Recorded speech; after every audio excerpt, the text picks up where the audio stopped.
So imagine with me for a moment if people were boats.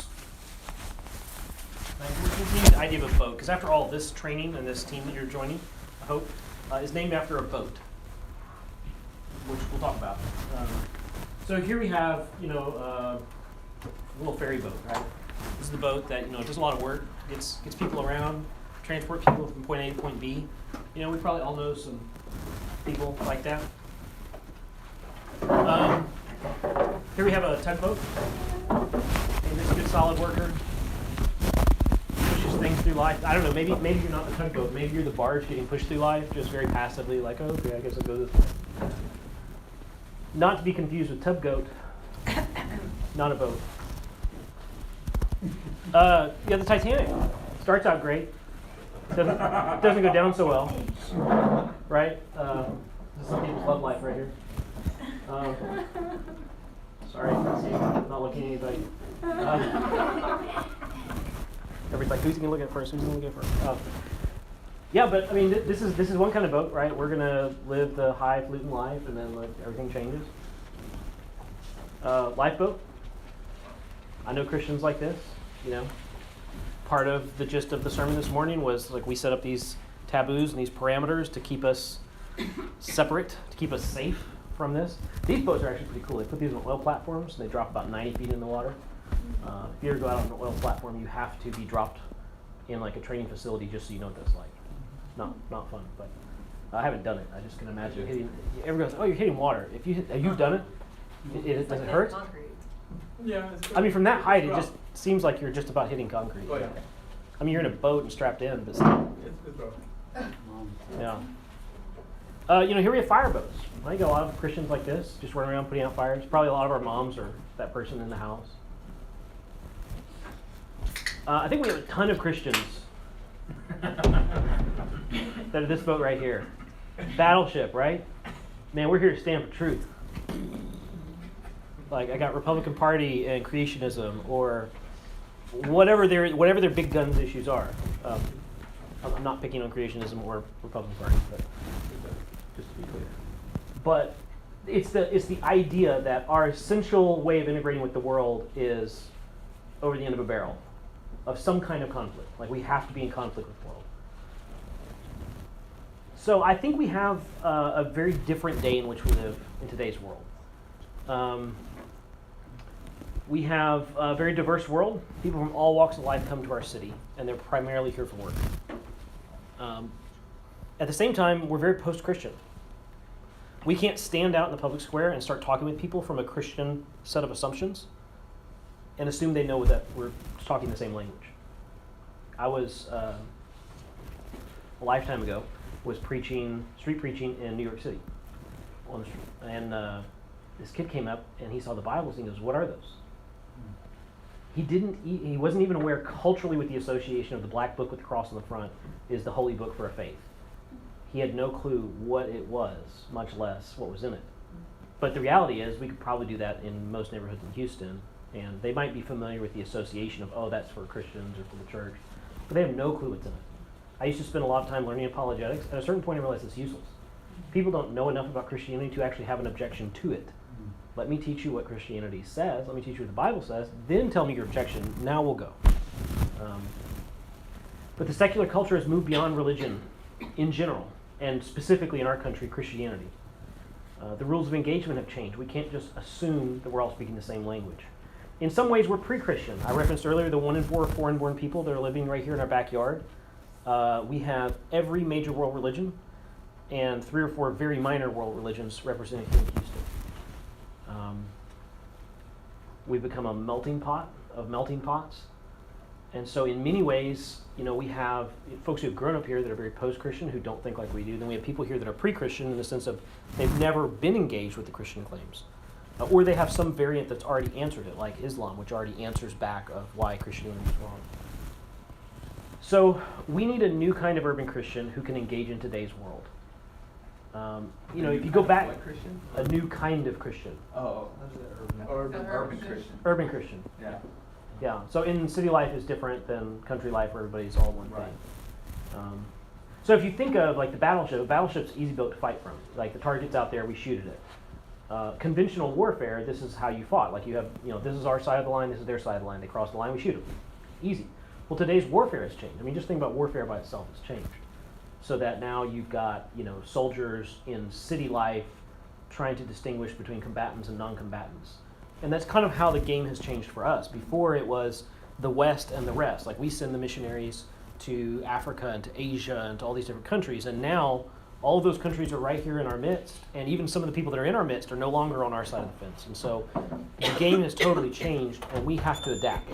We can't keep thinking we're going to shoot out that direction. So enters in the idea of Calypso. This is a boat. If you were here several Sundays back, or you saw the promo online, there's a short reel I did about Calypso, which is Jacques Cousteau's boat. It's got all kinds of cool stuff on it, right? So if you see the picture here, this is a good rendition of it. It's got a helicopter, it's got a rubber dinghy, he had like an underwater laboratory, an underwater viewing portal there in the bow. You could launch a submarine. This boat went everywhere and did everything. It was multifaceted. It's not a single-use boat. We have to become multifaceted. It's not just evangelism. We're not just working with people like us. It's not just our own language group. It's not just our own country. And that doesn't matter whether you're here, or you're born in some other country. It's still, you're in the same boat of, it's not people from where you're from. It provided value. Right, Jacques Cousteau, he's diving underwater. He's going to all these new cool places. And this is in the 60s, 70s, I want to say. And he's bringing for the first time underwater, he's showing people what is under the ocean. He's swimming with sharks. He's doing all these cool experiments and showing you how things work.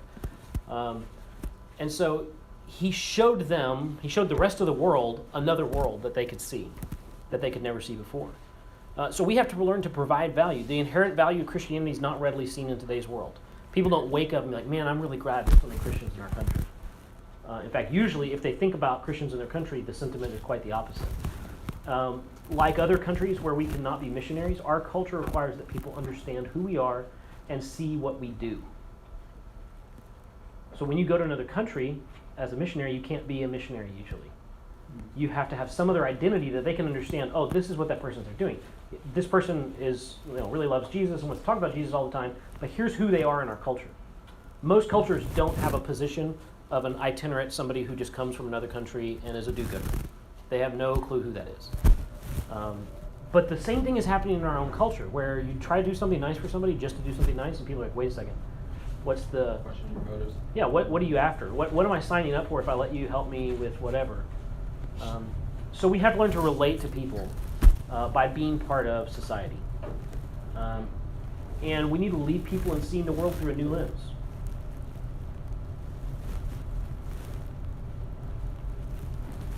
As we provide value and learn to speak the language of our friends, our coworkers, we're going to lead them in seeing the world through the lens of Jesus, is where we're ultimately going. So it's not simply, I'm right, you're wrong, let me give my message and I don't care what you do, because I'm going to be working with them tomorrow, I'm going to be working with them a month from now, a year from now, 5 years from now maybe. It's a long-term approach. The same thing is true whether you're trying to reach out to your family, your neighborhood. I understand that there are times in which we need to go fast. But I would say for the sake of our city, there are times in which we need to go slow. We need to take a long-range approach. And if we're going to actually see transformation happen, if we're going to see discipleship happen, then these are much longer-range goals and aspirations. So the Calypso project that you're participating in is adaptive. This is an ongoing training. It's based around you, your needs, your challenges. At the end of the training, I'm going to send a survey to you, a 3-part survey based around the 3 parts of the training. And you're going to answer back what information you need. I don't have a one-size-fits-all. I gave you my introduction early on, but I'm by no means an expert at this. I've engaged in the oil field. I've engaged through many other venues that required me to be different than how I was trained, but I don't have all the answers. And so part of the idea is that as we meet month to month, so ideally we're going to be grouped onto teams that are regional throughout the city or based on what day you can meet or something like this. And then once a month, you'll be able to get back together with your small team, update them on where you're at. You can have some time of prayer, accountability, etc. So the idea is that you guys have some of the answers that we need. I came here solely with the idea that you had all the answers.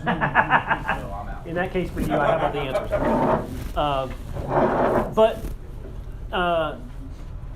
this is very, very new. This is research and development. It's a largely experimental project from that standpoint. The church doesn't do much R&D. We kind of just do things the way we've always done, and so you guys are, I don't want to use the word guinea pigs. Y'all prefer live bait. I don't know. And so this is very much R&D. So I'm looking to be listening to you, be hearing from you, what's working, what's not. So a lot of you are here, and when I, conscripted you, / guilted you into coming, some of you said, hey, I'm already doing this work. And I'm like, great, that's exactly why I need you. So that we can, as a group, learn from what you're learning. So my experience is like one-dimensional over here and one-dimensional over here, but with the entire team here at Hillcrest and now beyond, we're going to start learning more and more. I actually had a conversation with a guy this last week about, he's in Mexico City, he wants to start something like this. So, and a girl in San Francisco, same thing. So the idea is very, very simple. It's very adaptable. But through the survey, I'm going to hear what are the things that you need to know, and then I'm going to create training materials specifically towards that so that you can get it. So we're not going to come in here every Saturday and, or every Sunday and get a lot of training. It's going to be more, here's something that you can consume on your way to work or sitting on the toilet or whatever, those redeeming the time type moments. Don't laugh, we've all done it. Finally, this is one piece of a much larger strategy. The world is connected in ways that we're finally coming to full realization. I mean, if I were to have you all start telling me where all of your friends are from, we could probably put a dot in, half of the countries in the world that we're trying to send overseas missionaries to. In fact, at the end of this month, we're going to do a commissioning for our entire Calypso team. So there's another group about this size that's forming 2 other teams in Houston. They're here at Hillcrest. And they've been giving me like the cities and the names of the cities and countries where all their friends are from. And it's just unreal. So let's just say that everybody sticks with it and we have 20 people. We're probably connected to 30, 40, 50 countries just from those 20 people. So it's going to be very impressive to see that up on the map. But I think that there's a new way for us to engage, not just locally, but globally. And so the larger piece of the strategy that Calypso fits into is Houston, for me, is going to become a training sending base. And by that, I mean there are people that are here today in Houston who have connections to every country in the world just about that we have people trying to get into that are very hard to get into because they're closed countries. But through the right invitation from the right family member, could get in with a visa and a job and other kind of things. Our church is taking a trip to India this year, and I started talking about this idea of before we go, we're going to get connected to people from this city.